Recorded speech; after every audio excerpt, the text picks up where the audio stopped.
Welcome to 100 Yards of Football this morning. It's our NFL Draft Prospect Special. Young man out of Texas A&M University, Mr. Myles Jones. If you like the video today, please come in and share it. I'm your host, Vincent Turner. Joining me, as always, over the last few months, covering all these great cornerbacks that's going to be going to the National Football League and the 2022 NFL Draft, is my man out of Florida State University. He built the program in 1979 where it's at today. He played 12 years in the National Football League with one team, the Atlanta Falcons. And he was part of one of the greatest drafts ever, the 1981 NFL Draft. I can't really agree with him on that because I said 1983 was the best. But my man joined us this morning, Mr. Bobby Butler. How you doing, sir? I'm doing great, Vincent. How are you today, man?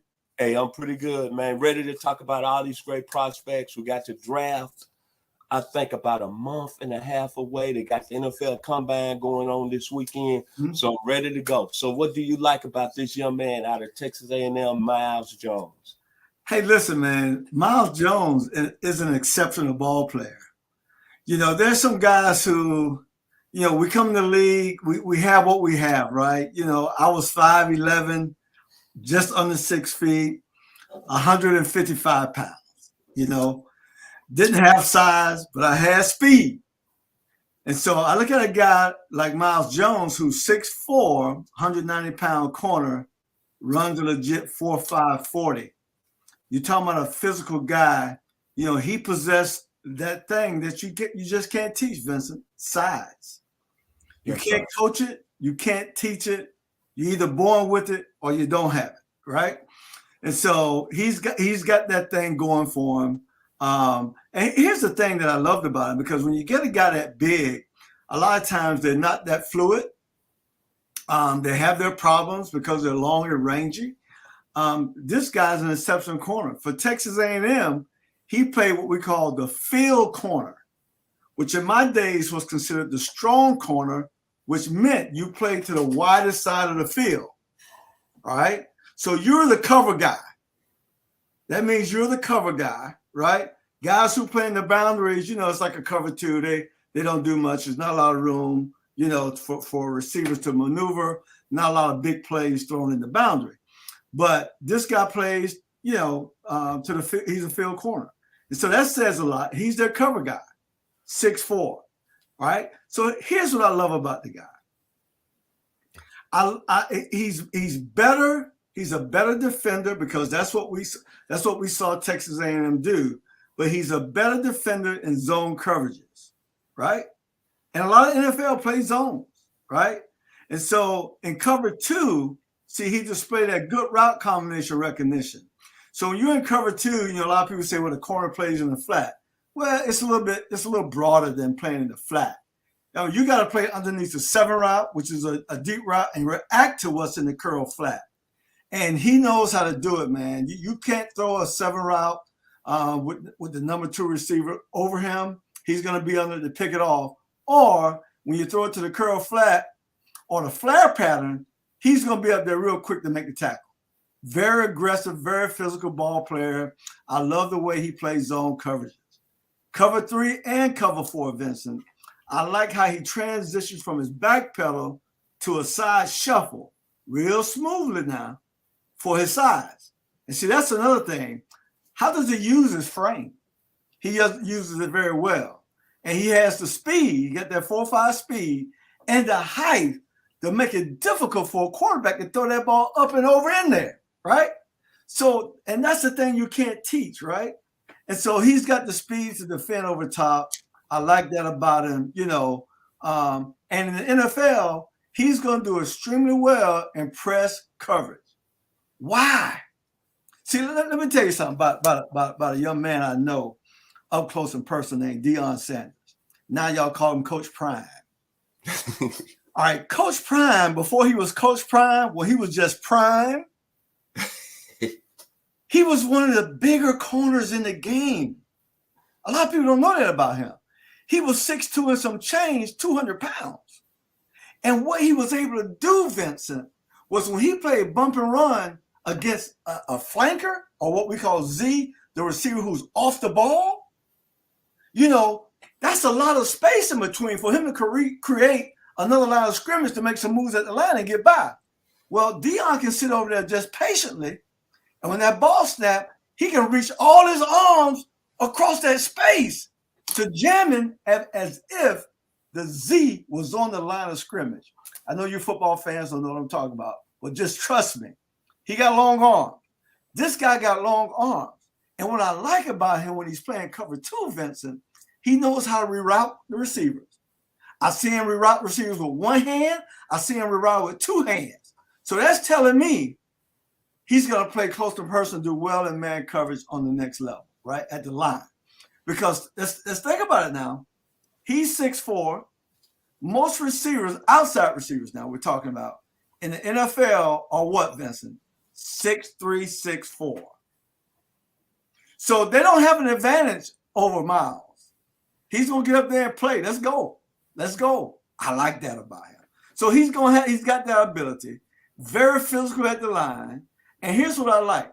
When he plays at the line, he gets physical. He's able to stay in the hip. Because I'm going to be honest with you, Vincent, a lot of people don't know this. 90% of the work is done if you do it at the line of scrimmage. I can't take it today when I see corners come up to the line like they're bumping and don't put their hands on the receiver. We're going to put that in thou shalt not do that. Stop being a perpetrator. Get up there and do your business. Do your work. Lay hands on them people. And so that's what I love about this man. He got that intangible, that thing you can't coach, you can't teach. He was born with it, but he's a really good football player. I like his ball production plays. He plays best when he's playing with his eyes. When he got his eyes on the quarterback, Vincent, and he can see the ball coming. And so I like that about him. In the NFL, there are a lot of teams that play zone coverages and mix in a little man, from the Seattle Seahawks. The Seattle Seahawks, really, they play cover 3 up there. And they really play it. You see guys like Richard Sherman, all pro, playing cover 3. He's not playing man-to-man like Deion Sanders, bump and run. They go to the Pro Bowl playing cover 3, right? And so I like this young man. He's got the size. He's got the length to disrupt to the catch point, and I love the way he get involved with the run game. This guy is going to be a very special guy on the next level. And I like him to a few guys. I'm gonna take your note. I like him to Richard Sherman. I like him to Brandon Browners. I like him to Everson Walls. A lot of people don't know Everson Walls, 6'2", almost 6'3". I like him to Prime Time, Deion Sanders. And I like him to Mike Haynes and Louis Epps. Laying hands on guys, up close and personal, making it hard for the quarterback to get that ball over and in. I think Myles Jones is going to be a real credit to the NFL. Bobby, one thing I want you to do is explain to the people what you mean by the cover 3 scheme. Right. Cover 3 is real simple. It's 3 people deep thirds. You got an outside corner. He's got deep third of the field. That's his responsibility. You got a free safety in the middle. He plays deep third. And you got the far corner on the other side playing thirds. And then you got the strong safety, the guy who's on the second receiver, playing curl to flat. Will linebacker on the weak side playing curl to flat, right? But here's the thing about zones in the NFL. A lot of people play cover 3 and they just float in space. You get kids in high school and some colleges, well, I got deep third, they're just drifting back. No, you got to play it like a cover 3 man concept. If there's nothing threatening you deep, you got to squeeze down that curl route, right? Things like that you got to know and make that tighter coverage. Richard Sherman is a pro at that. He'll be cover 3. He'll make a play on the curl route. You can also play cover 3 from up close and personal. Get in a bump alignment, and on the snap of the ball, you bail, but your responsibility is deep third. You follow me? And so, yes, sir. And so you can disguise it by giving a bump look, making it look like one free coverage and all that kind of stuff. So that's what I mean by cover 3. You got 3 guys playing in the deep third. Well, when I think about Myles Jones, I think about he's kind of athletic. 6'4", you don't see corners that size. Like you brought up, Richard Sherman, Brown and Browner. But when I look at Myles Jones, I think of Jerry Holmes. There you go. Yes, New sir. York Jets. Yes, sir. Then I think about Myles Jones' production. Mm-hmm. See, great ball skills, what I see. I'm not, no question about it. I didn't play in the league like you or Mr. Daniel Kelly, I scout. But I know when I'm watching the film or what you call YouTube, he got some great ball skills to locate and destroy.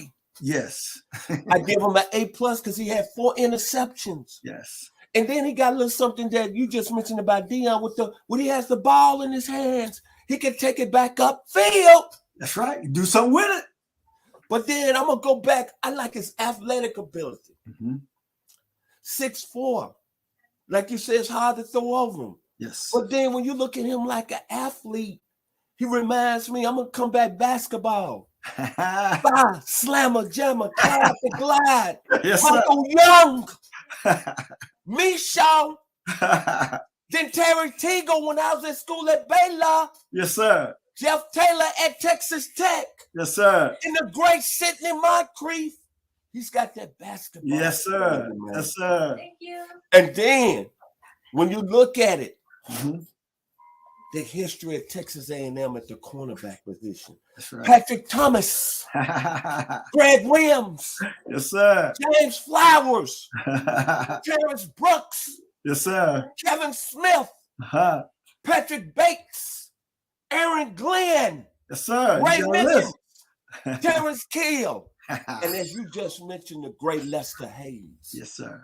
That young man gonna be all right on the next level. Absolutely. And he gonna do this as the OJs. He gonna be counting that money. Yes, sir. Final words on Myles Jones, my brother. Cornerback out of Texas A&M. Well, I tell you, he's an exceptional looking guy. He's going to do well on the next level. I can't predict where he's going to go. You've got a lot of great corners in this year's draft, but he's going to be a special guy. You know, if you want somebody out wide, you know, and then, you know, with his size, you know, when he get to his 8th, 9th, 10th year, you can move this guy into safety and play another 4 or 5 years. And so I like him. He's going to make somebody a great player. I'm looking forward to see where he go next month. First of all, I want to give special thanks to our producer, Logan Landers. But this morning I got up. It's sunny out here in the state of Georgia. Even though we got the crazy situation going on in Russia, that's all right, though. But I thought about, why should we worry about so many things that we can't control? So that great group, one of my favorites all the time, Chic, had a song, Good Times. These are good times. Yes. Leave your cares behind. These are good times. Our new state of mind. Yes. Myles Jones is going to be in the National Football League, leaving the SEC, the greatest and toughest conference of all football, with a new state of mind. Because I see Myles Jones at 6'4". He's going to be doing this. Money like the OJs. Counting it. If you like the video today, please come in and share it.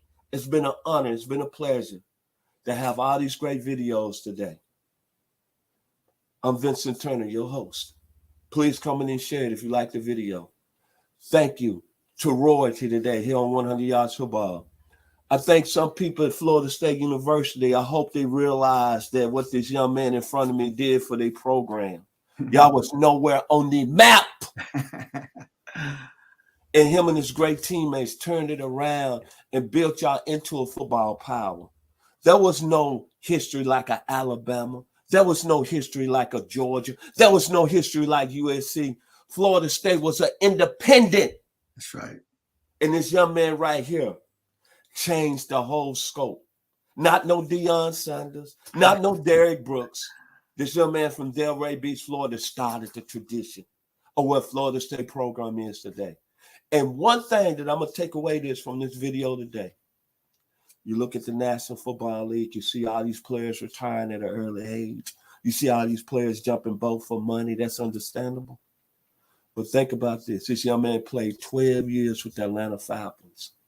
And he played with a franchise that didn't do a lot of winning.